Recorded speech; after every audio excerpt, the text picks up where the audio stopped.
Have you ever looked at your bank account and wondered if you accidentally signed up for a subscription service called Broke Life Premium? You know the feeling. You work hard, you think you're being responsible with money, yet somehow that magical six-figure savings goal feels about as attainable as becoming a professional unicorn trainer. Well, here's the thing that might surprise you. Reaching your first $100,000 isn't just some fantasy reserved for trust fund babies and crypto millionaires who got lucky buying Dogecoin with their lunch money. The truth is, once you understand the psychology behind wealth building and implement the right strategies, that first $100,000 can happen faster than you think. And here's what's really wild about this milestone. It's not just another number in your account.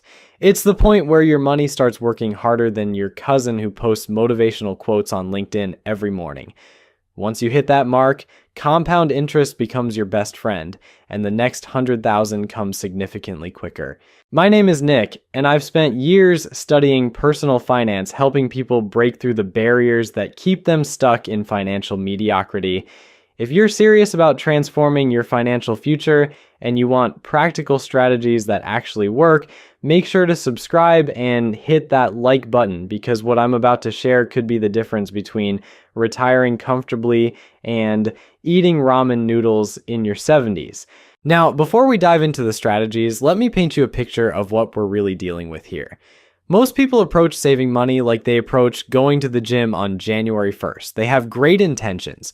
They might even start strong, but then life happens, motivation fades, and before they know it, they're back to their old habits, wondering why they can't make progress. The problem isn't willpower, it's that they're fighting an uphill battle without the right tools and strategies. Think about it this way. If you were trying to fill up a bucket, but that bucket had holes in the bottom, you could pour water in there all day long and still end up with nothing. That's exactly what happens to most people with their money. They work hard to earn it, but they haven't plugged the leaks in their financial bucket. They haven't optimized their systems. They're essentially trying to solve a math problem with crayons when they should be using a calculator. The wealthy understand something that the middle class often misses entirely. Building wealth isn't about making massive sacrifices or living like a monk. It's about making strategic decisions that compound over time. It's about understanding that every dollar you save today is actually several dollars in the future thanks to the magic of compound growth. But here's the catch. You have to be smart about how you do it. Let me share something that might blow your mind. The average person thinks that saving money is about cutting out their daily coffee or skipping avocado toast. And sure, those small expenses add up over time, but they're missing the forest for the trees. The real money is in the big ticket items and the systems you set up to automate your wealth building. We're talking about strategies that can free up hundreds, sometimes thousands of dollars every single month without making you feel like you're living in financial prison. Throughout this video, I'm going to walk you through a comprehensive system for reaching that first $100,000 faster than you ever thought possible. We're going to cover everything from the psychological traps that keep people broke to the specific tactical moves that the wealthy use to accelerate their savings rate. And yes, I'm going to reveal that one strategy I mentioned earlier that can free up a massive chunk of your budget. When you hear what it is, you're going to wonder why more people aren't talking about it. But first, let's address the elephant in the room. Why is the first 100,000 so much harder than the ones that come after? It's not just because of compound interest, although that plays a huge role.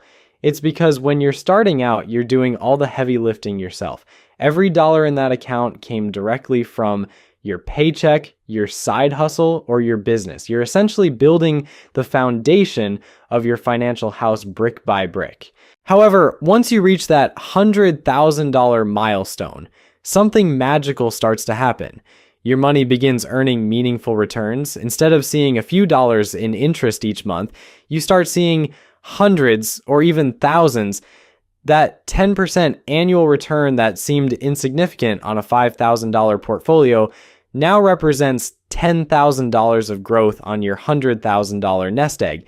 Suddenly, your investments are working almost as hard as you are. This is why Charlie Munger, Warren Buffett's longtime business partner, famously said that the first 100,000 is the hardest. Once you get that snowball rolling down the hill, momentum takes over. But getting to that point requires strategy, discipline, and most importantly, the right knowledge about what actually moves the needle. Here's what most financial advice gets wrong. They focus on the small stuff while ignoring the big opportunities. They tell you to clip coupons and shop sales while your housing costs are eating up half your income. They suggest you invest in the stock market without explaining how taxes can destroy your returns if you're not careful. They preach about emergency funds, but never mention how to optimize your cash flow, so you need less of an emergency fund in the first place. The strategies I'm about to share with you are different. These aren't band-aid solutions or feel-good tips that make you think you're making progress while keeping you stuck in the same place. These are the real deal tactics that can fundamentally change your financial trajectory. Some of them might challenge conventional wisdom, some of them might require you to think differently about money than you ever have before. But if you're willing to keep an open mind and take action on what you learn, you could be looking at your first $100,000 sooner than you ever imagined. Now, I know what some of you might be thinking. Nick, this sounds great, but I'm starting from zero. I've got student loans, credit card debt, and I'm barely making ends meet as it is. I hear you, and I want you to know that these strategies work regardless of where you're starting from. In fact, some of them are even more powerful when you're in the early stages of your wealth building journey. The key is understanding that wealth building is a skill, just like learning to drive a car or play an instrument. Nobody expects to be perfect at it right away, but with the right instruction and consistent practice, you can master it.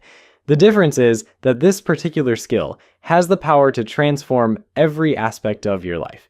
It can give you freedom, security, and options that you never had before. So here's what we're going to do. I'm going to walk you through 9 specific strategies that can accelerate your path to that first $100,000.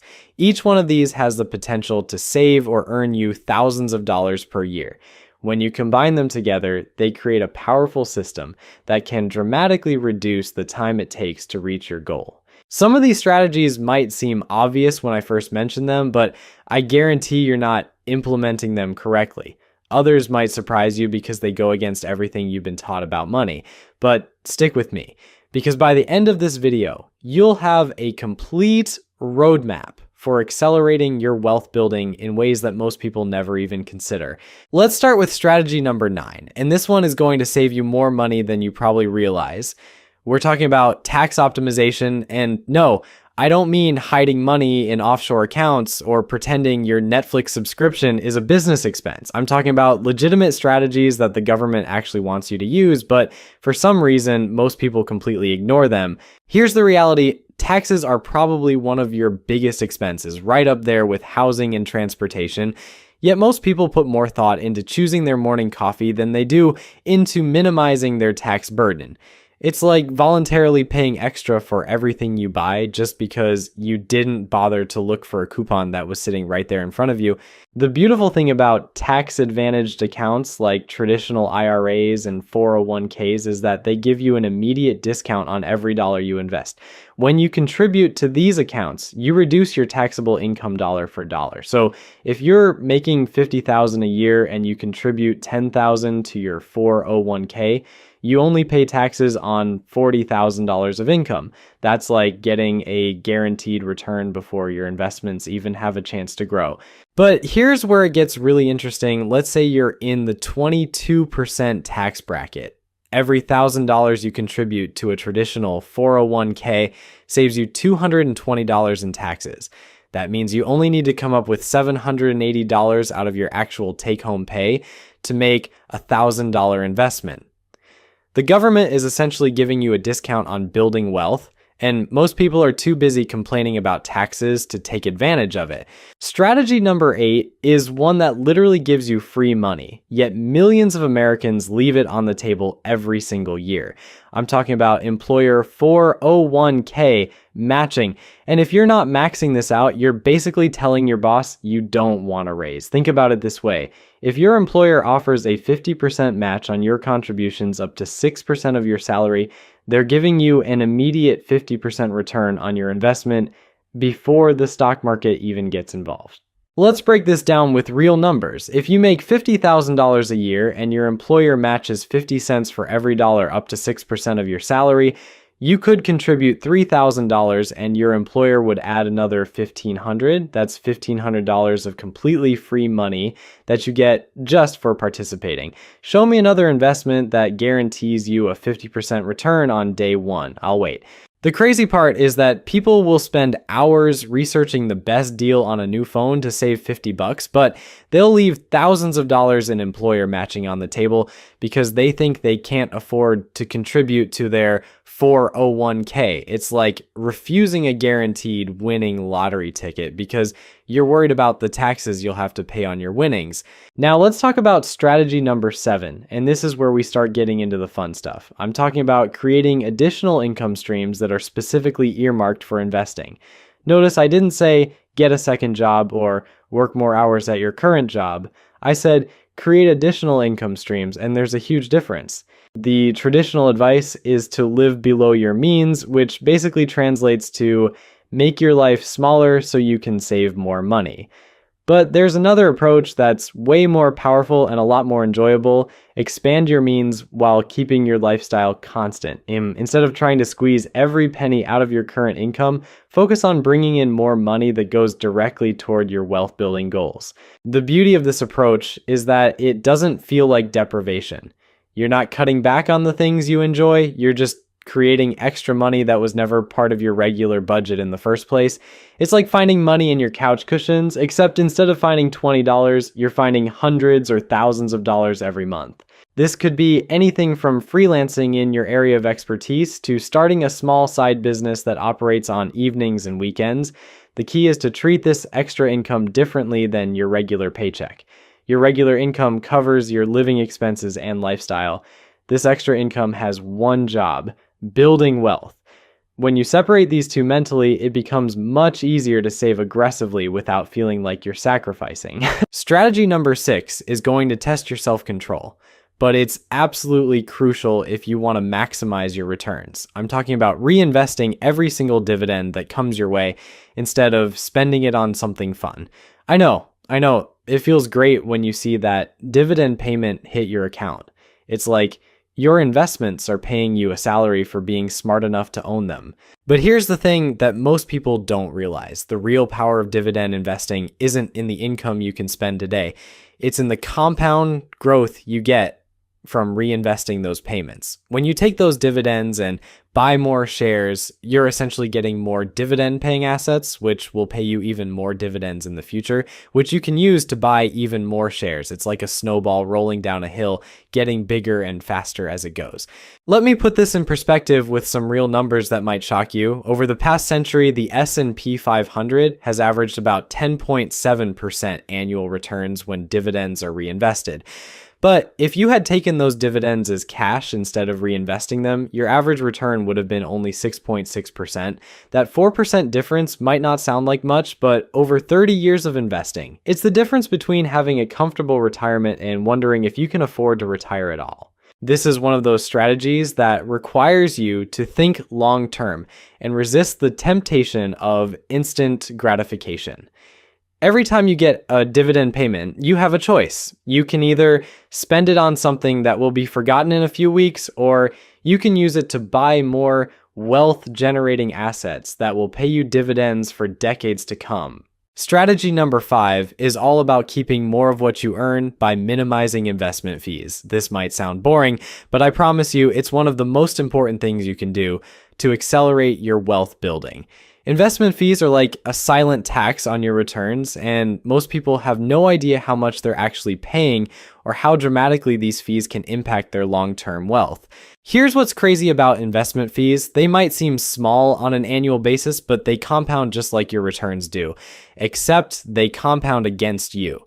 A fund that charges a 1% annual fee versus a fund that charges 0.1% might not seem like a big deal, but over 30 years, that extra 0.9% in fees can cost you hundreds of thousands of dollars in lost returns. The good news is that in today's market, you don't have to pay high fees to get excellent investment options. Index funds that track the S&P 500 are basically identical products regardless of which company offers them, so there's no reason to pay more for the same thing. It's like choosing between two identical cars where one costs $30,000 and the other costs $35,000. Why would you pay more for the exact same product? When you're building your first $100,000, every dollar counts, and every dollar you save on fees is a dollar that can compound and grow over time. This is one of those areas where a little bit of research upfront can literally save you tens of thousands of dollars over your investing lifetime. Strategy number 4 is going to challenge everything you've been told about being a smart investor, but trust me on this one. I'm talking about resisting the urge to constantly buy and sell your investments based on market movements. I know it sounds counterintuitive because we're surrounded by financial news that makes it seem like successful investing is all about timing the market perfectly, but that's complete nonsense. Here's the reality that nobody wants to admit. Trying to time the market is like trying to predict which elevator will arrive first in a busy office building. You might get lucky once or twice, but over time, you're just going to end up frustrated and probably worse off than if you had just pressed the button and waited patiently. The data on this is crystal clear. The average investor who tries to time the market consistently underperforms the market itself by several percentage points annually. Think about what happens when you try to be clever with your investments. The market drops 10%. And suddenly you're convinced this is the beginning of the next Great Depression. You sell everything, feeling smart for limiting your losses. Then the market recovers and goes up 20%, but you're still sitting in cash waiting for the right time to get back in. By the time you finally convince yourself it's safe to invest again, you've missed most of the recovery. The math here is brutal. If you miss just the 10 best days in the stock market over a 30-year period, your returns get cut almost in half. And here's the kicker. Those best days often happen right after the worst days when everyone is panicking and selling. So the people who are trying to be smart by avoiding the bad days end up missing the good days too. When you're building your first $100,000, your job is simple. Put money in consistently and leave it alone. Let the market do what it does best, which is grow over time. Some years will be great, some years will be terrible, and most years will be somewhere in between. But if you stay the course and keep feeding the machine, you'll be amazed at what compound growth can accomplish. Strategy number 3 is where we talk about actually choosing the right investments. And this is where most people either overthink it to death or don't think about it at all. Both approaches will cost you serious money. On one hand, you've got people who spend hours researching individual stocks, trying to find the next Amazon or Apple, usually ending up with a portfolio that looks like they threw darts at the financial section of a newspaper. On the other hand, you've got people who just put their money wherever their buddy at work told them to, or worse, they leave it sitting in a savings account earning basically nothing. Here's the truth about investment selection when you're starting out. Your goal should be solid, consistent growth. Not hitting home runs. You're not trying to get rich quick, you're trying to get rich for sure. The best way to do this is by investing in broad market index funds, particularly those that track the S&P 500. This gives you ownership in about 500 of the largest, most successful companies in America, all in one simple investment. Think about what this means. When you buy an S&P 500 index fund, you own a piece of Apple, Microsoft, Amazon, Google, and hundreds of other companies that are making money hand over fist. These aren't speculative bets on the next big thing. These are established businesses with proven track records of creating wealth for their shareholders. The beauty of this approach is that you don't need to be a financial genius to succeed. You don't need to read annual reports or analyze price to earnings ratios or figure out what the Federal Reserve is going to do next week. You just need to buy a piece of American business success and let capitalism do what it does best. For young investors who are decades away from retirement, you might even consider tilting slightly toward growth-oriented funds, which focus on companies that are expanding rapidly. These can be more volatile in the short term, but when you have time on your side, that volatility becomes your friend because it gives you more opportunities to buy shares at discounted prices. Strategy number 2 is probably the most important one on this entire list, and it's the one that separates people who build real wealth from people who stay stuck in the financial hamster wheel forever. I'm talking about avoiding lifestyle inflation, and this is where most people completely sabotage their financial future without even realizing it. Here's how this trap works. You start your career making, let's say, $40,000 a year. You live in a modest apartment, drive a used car, and eat a lot of pasta because that's what you can afford. Then you get a promotion and suddenly you're making $50,000. Instead of saving that extra $10,000, you decide you deserve a nicer apartment because you've worked hard for this raise. Then you get another raise to $60,000 and now you deserve a nicer car. Before you know it, you're making twice as much as when you started, but you're still living paycheck to paycheck. The wealthy understand something that most people miss entirely. Your lifestyle should be based on what you want your life to look like, not on what you happen to be earning at the moment. Every time your income increases, you have a choice. You can either inflate your lifestyle to match your new income, or you can maintain your current lifestyle and invest the difference. Here's what's really crazy about lifestyle inflation. It doesn't even make most people happier. Studies show that once your basic needs are met, additional spending has diminishing returns on happiness. That upgrade from a Honda Civic to a BMW might feel great for a few weeks, but then it just becomes your normal car. Meanwhile, that extra car payment is preventing you from building the kind of wealth that could give you real freedom and security. The average millionaire saves over half of their income. That's not because they're miserly or they hate spending money. It's because they understand that every dollar they save today is several dollars they'll have in the future. They've learned to find satisfaction in growing their net worth rather than impressing people with expensive stuff. When you get your next raise, here's what I want you to do. Take at least half of that increase and immediately set up an automatic investment. Don't even let it hit your checking account where you might be tempted to spend it. Treat it like a tax that goes directly to your future self.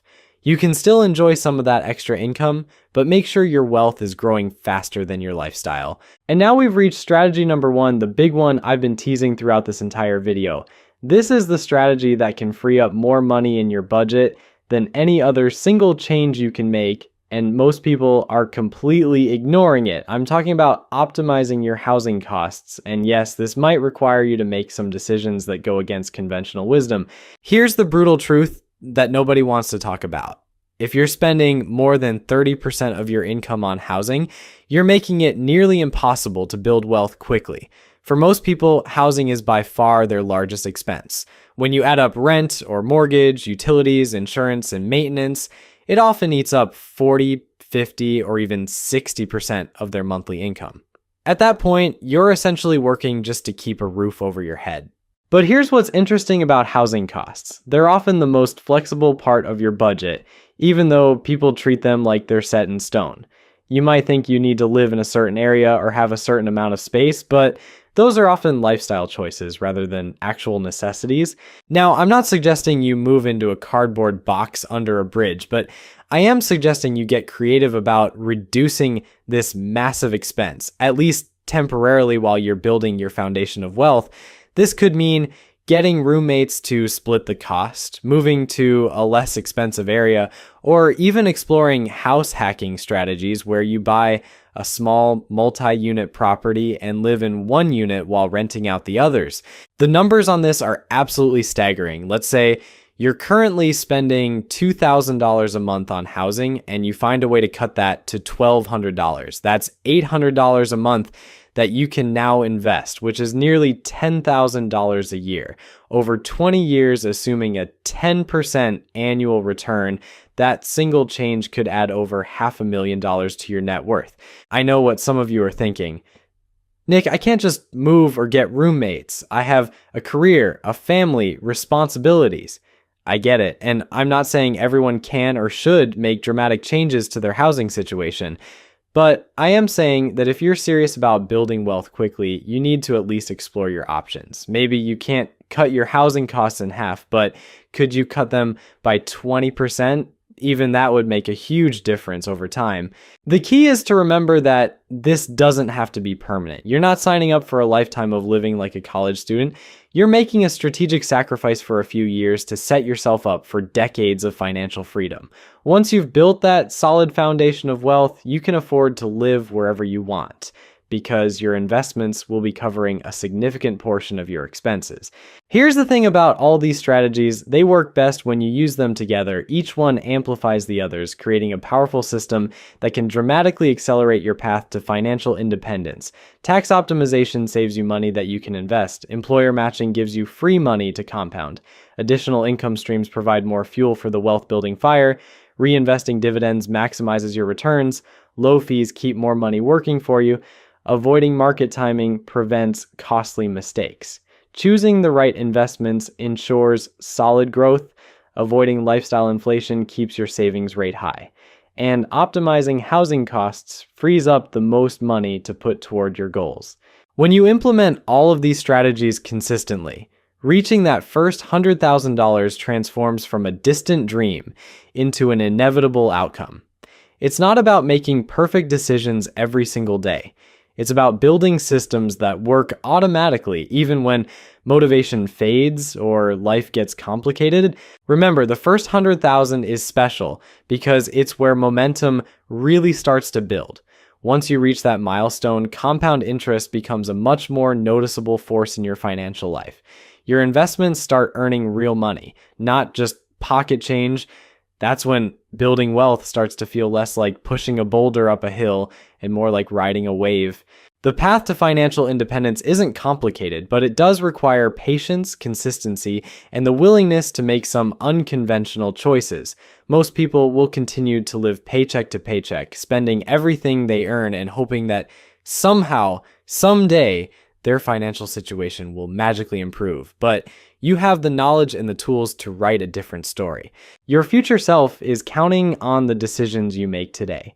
Every dollar you save and invest now is a gift to that person you'll become in 10, 20, or 30 years. The question is, what kind of gift are you going to give? If you found this video helpful, make sure to subscribe and hit that notification bell, because I'll be sharing more strategies to help you build wealth and create the financial future you deserve. Until next time, keep building that wealth, one smart decision at a time.